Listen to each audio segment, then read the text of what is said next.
जय जगन्नाथ।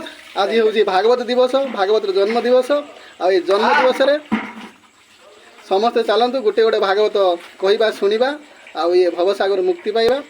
चलतु क्या बोलेंगे ये रिंकू को उधर आओ उधर आओ।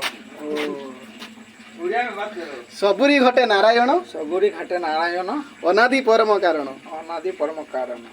इसका मतलब सबका अंदर में हृदय में भगवान वास करता है। वो सब मतलब कारण कारण वही होता है। जय नारायण। जय जगन्नाथ। चलतु तापर जीवा माझी भाई पाखक।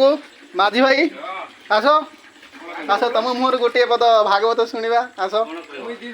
गोविंद गोविंद गोविंद आस।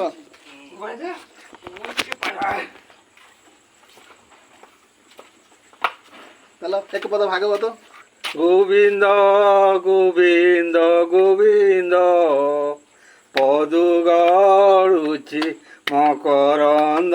जय जगन्नाथ। हे मकरंद पान करी हेले तरिले ब्रजनारी। जय जगन्नाथ। जय जय जगन्नाथ। जगन्नाथ। जय जगन्नाथ। जय जगन्नाथ।